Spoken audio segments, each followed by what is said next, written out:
రాష్ట్రాలు పంపే బిల్లులపై నిర్ణయం తీసుకునేందుకు రాష్ట్రపతి గవర్నర్కు కోర్టులు గడువు ఎలా నిర్దేశిస్తాయని రాష్ట్రపతి ద్రౌపది ముర్ము ప్రశ్నించారు. రాష్ట్రాలు పంపే బిల్లులను రాష్ట్రపతి గవర్నర్ 3 నెలల్లోగా ఆమోదించటమో తిప్పి పంపించటమో చేయాలన్న సుప్రీంకోర్టు ఆదేశాలపై రాష్ట్రపతి స్పందించారు. ఆర్టికల్ 143 కింద ఉన్న ప్రత్యేక అధికారాలను వినియోగించుకుని సుప్రీంకోర్టు ఇచ్చిన తీర్పుపై రాష్ట్రపతి 14 ప్రశ్నలు సంధించారు. ఆర్టికల్ 200 కింద బిల్లు గవర్నర్కు సమర్పించినప్పుడు ఆయనకు ఉన్న రాజ్యాంగ ఎంపికలు ఏమిటని రాష్ట్రపతి అడిగారు. ఆయా బిల్లులపై గవర్నర్కు ఉన్న అన్ని ఎంపికలను వినియోగించుకునేటప్పుడు మంత్రిమండలి సలహా సహాయానికి గవర్నర్ కట్టుబడి ఉంటారా అని పేర్కొన్నారు. గవర్నర్ రాజ్యాంగ విచక్షణ ఉపయోగం న్యాయపరంగా పరిశీలించదగినదేనా అని ప్రశ్నించారు. ఆర్టికల్ 201 కింద రాష్ట్రపతి రాజ్యాంగ విచక్షణ న్యాయపరంగా పరిశీలించదగినదేనా అని అడిగారు.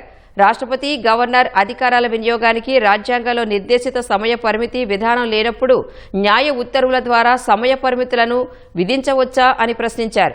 మొత్తం 14 ప్రశ్నలు అడిగిన రాష్ట్రపతి వాటిపై సుప్రీంకోర్టు అభిప్రాయాలను తెలియజేయాలని కోరారు. ఈ అంశంపై సీజేఐ జస్టిస్ గవాయ్ త్వరలో రాజ్యాంగ ధర్మాసనం ఏర్పాటు చేసే అవకాశం ఉన్నట్లు సమాచారం.